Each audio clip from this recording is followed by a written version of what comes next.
तो hello everyone, आज हम पढ़ेंगे पॉइजन डिस्ट्रीब्यूशन। तो पॉइजन डिस्ट्रीब्यूशन, जैसे मैं पहले बताया था कि पॉइजन डिस्ट्रीब्यूशन एक लिमिटिंग केस है बाइनोमियल का। जब ये कंडीशन होता है तब हम पॉइजन यूज़ करते हैं। मतलब एन जो टोटल नंबर ऑफ ट्रायल्स, जो बाइनोमियल का जो एन था ना, बाइनोमियल का जो पीएमएफ था वो कैसा था, N C X P to the power X की to the power N minus X. तो ये तो टोटल नंबर ऑफ ट्रायल था। तो और ये था probability of success in each trial. तो जब प्रोबेबिलिटी ऑफ सक्सेस और एन के बीच में कुछ मतलब बहुत ज़्यादा डिफरेंस हो जाता है, ये चीज़ का मतलब होता है एन टेंड्स टू इंफिनिटी, मतलब एन बहुत बड़ा हो गया, मतलब आपको बहुत बार एक्सपेरिमेंट करने के लिए बोला जा रहा है, बहुत बार। और जहाँ पर आप देख रहे हैं कि जो प्रोबेबिलिटी ऑफ सक्सेस है वो बहुत कम है, बहुत छोटा है, तो ऐसे टाइप के प्रॉब्लम में हम यूज़ करेंगे पॉइसन डिस्ट्रीब्यूशन, जिसका पीएमएफ ये है, प्रोबेबिलिटी मास फंक्शन जो है ये है, ठीक है, lambda to the power x to the power minus lambda by x factorial, जहाँ पर एक्स का वैल्यू 0 से शुरू करके इन्फिनिटी तक जाता है। और ये डेफिनेटली डिस्क्रीट रैंडम वेरिएबल्स के लिए, इसलिए आप दिख रहा है आपको कि एक्स का वैल्यू डिस्क्रीट है, not continuous, and that's why PMF word is used, not PDF, क्योंकि पीडीएफ एसोसिएट होता है कंटिन्यूअस वेरिएबल्स, रैंडम वेरिएबल्स के साथ। तो यहाँ पर जो लैम्डा होता है वो मीन होता है, जो हम प्रूव करेंगे, और लैम्डा का वैल्यू n टाइम्स पी के बराबर होता है, ठीक है। तो जैसे मैंने बोला था कि हर एक डिस्ट्रीब्यूशन के लिए हमें मीन, वेरिएंस और मोमेंटरी फंक्शन, कैरेक्टरिस्टिक फंक्शन, ये इनके बारे में थोड़ा नॉलेज होना चाहिए। तो पहले ही हम देख लेते हैं मीन के बारे में, कि हम देखेंगे मीन क्या होता है, म्यू जो है, जिसको म्यू बोलते हैं। तो पॉइसन डिस्ट्रीब्यूशन का मीन निकाल रहे हैं, तो मीन का तो डेफिनेशन सेम ही है, यही रहेगा। और यहाँ पर भी हम समेशन यूज़ करेंगे, इंटीग्रेशन नहीं, क्योंकि डिस्क्रीट है। तो जैसे कि डेफिनेशन है वैसे हमने लिख दिया, और ये होगा हमारा x टाइम्स जो पी एम एफ है, lambda to the power x E to the power minus lambda by x factorial. अच्छा, तो हम यहाँ पर क्या करेंगे, यहाँ पर ध्यान से देखना तो पता चलेगा, ये जो x है ना, और यहाँ पर तुम्हें दिख रहा है एक्स फैक्टोरियल, तो हम इसको कटवाने के लिए, इसको एलिमिनेट करने के लिए, अच्छा, लैम्डा को भी यहाँ पर हम lambda into lambda to the power x minus 1 रखेंगे, और E to the power minus lambda को यहाँ पर ऐसे रख रहे हैं, और नीचे जो है वो है एक्स फैक्टोरियल, उसको हम x into X minus 1 factorial लिख सकते हैं, पहले भी बताए थे। तो ये एलिमिनेट हो जाएगा। अच्छा, आपको दिख रहा है समेशन एक्स के रिस्पेक्ट में है कि नहीं, तो ये लैम्डा और ये वाला जो टर्म, इसका कोई काम नहीं है यहाँ पर, इनको मैं बाहर भेजता हूँ, इसका कोई काम नहीं। समेशन के अंदर जो है वो है lambda to the power x minus 1 by x minus 1। अब यहाँ पर फिर से वही वाला सीरीज आता है, सीरीज का कहानी, आपको कुछ सीरीज जो टेलर सीरीज या मैक्रोनियन सीरीज जो होता है उनको पढ़ लेना चाहिए। तो वहाँ से आपको पता होना चाहिए कि E to the power x जो सीरीज होता है वो दिखने में कुछ ऐसा है, उसको हम ऐसे एक इस तरीके से लिख सकते हैं। अब आपको दिख रहा है कि ये समेशन में एक्स का वैल्यू को मैं 1 से शुरू करूँ, डेफिनेटली 0 से नहीं, 1 से होगा। तो 1 से अगर मैं शुरू करूँ तो तुम्हें दिख रहा है कि अगर मैं पहली वैल्यू 1 डालूँ एक्स का, तो मुझे lambda to the power 0 by 0 factorial मिलता है, और 0 फैक्टोरियल का वैल्यू 1 होता है, तो ये वाला टर्म मिलता है। उसके बाद मिलेगा, जब एक्स का वैल्यू मैं 2 डालूंगा, मुझे मिलेगा लैम्डा बाई 1 फैक्टोरियल। देखो, तो तुम्हें नहीं दिख रहा है कि E to the power lambda यही चीज़ है, यही चीज़ है, क्योंकि जब मैं एक्स का वैल्यू 3 डालूंगा तब ये आएगा, जब 2 आएगा, सॉरी 2, जब एक्स का वैल्यू 3 डालूंगा, जब एक्स का वैल्यू 4 डाल दूंगा तब ये आएगा। तो तुम्हें भी दिख रहा है कि यही सीरीज है, तो इसका value e to the power lambda होगा। तो यहाँ से अगर मैं यहाँ पर आऊँ तो ये होता है मेरा lambda E to the power minus lambda E to the power lambda. तो ये तो तुम्हें दिख रहा है लैम्डा, तो आपको मिल गया कि लैम्डा का वैल्यू मीन है, और लैम्डा इक्वल टू तो फिर क्या है, n टाइम्स p। ये हो गया मीन का कहानी। अब आता है वेरिएंस का कहानी। जैसे हम मतलब बाइनोमियल में देखे थे, वैसे हर एक डिस्ट्रीब्यूशन के लिए हम उसका मीन और वेरिएंस को देख लेंगे। तो अगर मैं वेरिएंस की बात करूँ, वेरिएंस का डेफिनेशन हमें पता है कि वेरिएंस को हम ऐसे निकाल सकते हैं।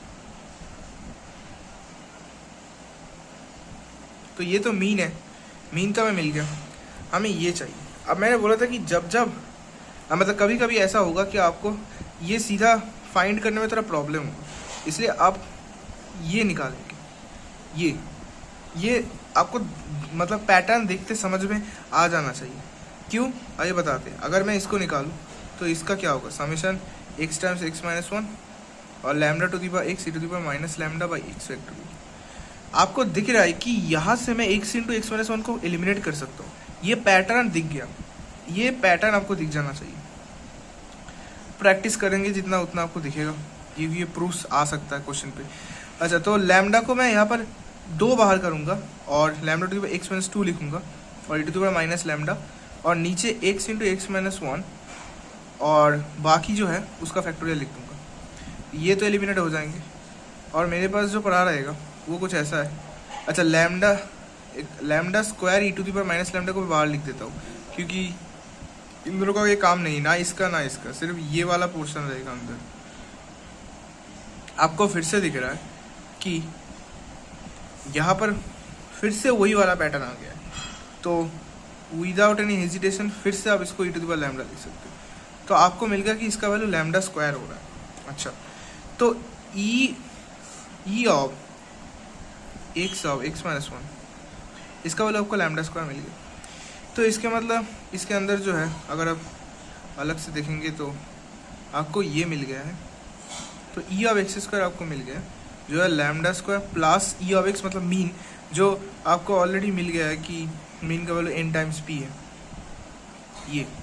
ये आपको मिल गया है। अब आपको चाहिए वेरिएंस।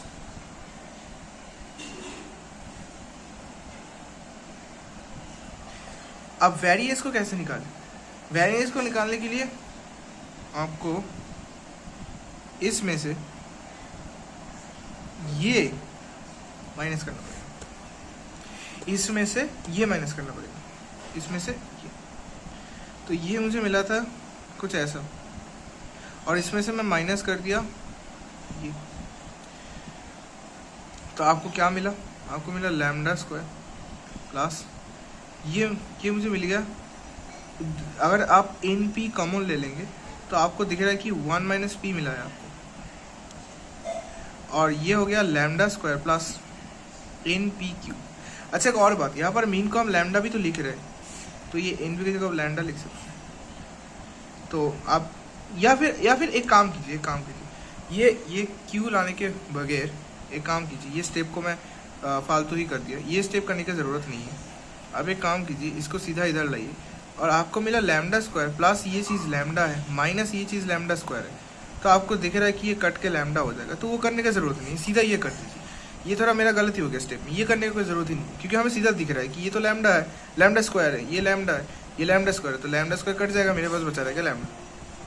तो मेरे पास बचा रहा लैम्डा। अच्छा, तो वेरिएंस आ गया लैम्डा। तो आपको एक बढ़िया चीज़ दिख गया और वो ये है कि पॉइजन, ये बहुत इंपॉर्टेंट फैक्ट है कि पॉइजन डिस्ट्रीब्यूशन के लिए आपको दिख गया कि फॉर पॉइजन डिस्ट्रीब्यूशन का मीन और वेरिएंस सेम है। ये बहुत इंपॉर्टेंट चीज़ है। आपको ऐसे पूछ लेगा कि कौन से ऐसा डिस्ट्रीब्यूशन है जिसका मीन और वेरिएंस सेम है, तो मीन और वेरिएंस आपको दिख गया कि सेम होता है पॉइजन डिस्ट्रीब्यूशन के लिए। अच्छा, तो अब हम आते हैं मोमेंट जनरेटिंग फंक्शन पे। अब मोमेंट जनरेटिंग फंक्शन का डेफिनेशन आपको पता ही ये है। तो मोमेंट जनरेटिंग फंक्शन निकालते हैं कि क्या होता है। यहाँ पर हो गया lambda to the power x E to the power minus lambda divide by X. यहाँ पर फिर से वही आप E to the power minus lambda जो है ये इसको बाहर ले लीजिए, क्योंकि इसका कोई मतलब काम नहीं है यहाँ पर, इसका तो कुछ है नहीं यहाँ पर लेना देना। इसको बाहर रख दीजिए, इसको बाहर रखिए और समेशन के अंदर है। अच्छा, यहाँ पर आपको दिख रहा है कि E to the power T whole to the power X और lambda to the power X है आपके पास। तो काम कीजिए, इन दोनों को एक साथ लिखिए और ये whole to the power x लिखिए, एकदम इजी है। हो गया। अब आपको दिख रहा है कि ये फिर से वही वाला टर्म बन गया जो पहले था। यहाँ पर कुछ भी रहे, मतलब लैम्डा, यहाँ पर लैम्डा था पहली बार, ये हो गया था E to the power lambda. तो इसके लैम्डा के जगह अगर lambda E to the power T आए तो ये क्या होगा, E to the power lambda E to the power T. तो ये तो सिंपल है, lambda E to the power T. तो इसको थोड़ा एक साथ लिखेंगे तो आपको दिख रहा है कि lambda E to the power T minus 1 ऐसा हो रहा है। तो मोमेंट जनरेटिंग फंक्शन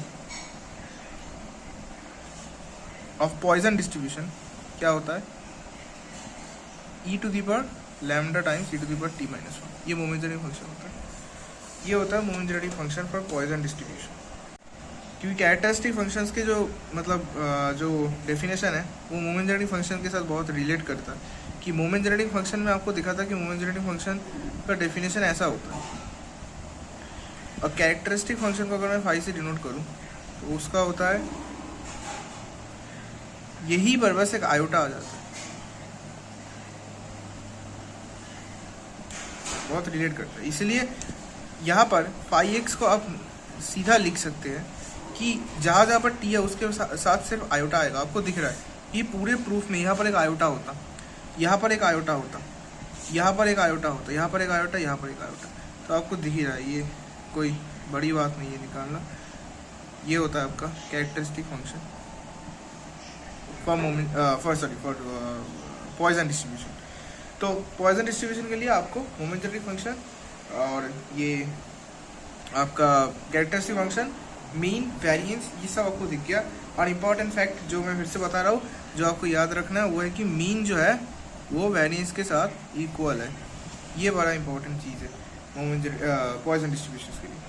तो पॉइसन डिस्ट्रीब्यूशन का एक एग्जांपल अगर मैं बोलूँ, मान लीजिए आपको ऐसा क्वेश्चन पूछ रहा है कि एक कॉइन को आपने 10,000 टाइम्स टॉस कर दिया आपने, और बोला कि हेड पड़ने का प्रोबेबिलिटी 0.01 है। तो आपको दिख रहा है कि n कितना बड़ा है और p कितना छोटा है। ऐसे टाइम पे आप पॉइसन डिस्ट्रीब्यूशन यूज़ करेंगे कि आपको मान लीजिए पूछ लिया कि 3 बार हेड आने का चांस क्या है, 10,000 बार टॉस किए, हेड आने का प्रोबेबिलिटी है तो 3 बार। तो आप क्या करेंगे, आप सीधा सीधा लगाएंगे कि आपको पता है, ये आपको पता है x का वैल्यू 3 है, 3 बार हेड पूछ रहा है। तो लैम्डा का वैल्यू क्या है, लैम्डा का वैल्यू आपका 10,000 टाइम्स 0. अच्छा मान लीजिए ये और छोटा है, मान लीजिए इसको मैं थोड़ा कैलकुलेशन इजी करने के लिए और छोटा कर रहा हूँ, ठीक है। मान लीजिए 0.001 है, तो 0.001 जितना छोटा रहेगा उतना ही, मतलब जितना ये बड़ा n बड़ा और p छोटा रहेगा उतना ही आपको समझ में आ जाना चाहिए ये पॉइजन है। तो n टाइम्स p होता है इसलिए ये, तो आपको दिख रहा है कि इसका वैल्यू 10 आएगा, ठीक है, क्योंकि ये 1/1000 है, कट जाएगा। तो आपको दिख रहा है ये बस ये पूछ रहा है, तो ये 10⁻³ होगा इंटू e⁻−10 होगा, डिवाइड बाई 3 फैक्टोरियल होगा। ये आपका आंसर होगा। अगर यहाँ पर आपने बाइनोमियल लगा दिया तो गलत हो जाएगा, क्योंकि तभी तो बाइनोमियल से पॉइसन का अप्रोक्सीमेशन किया जा रहा है। और आपको अगर बाइनोमियल से पॉइसन अप्रोक्सीमेशन प्रूफ नहीं पता है तो आप देख लीजिए, वहाँ पर प्रूफ हम कर दिए।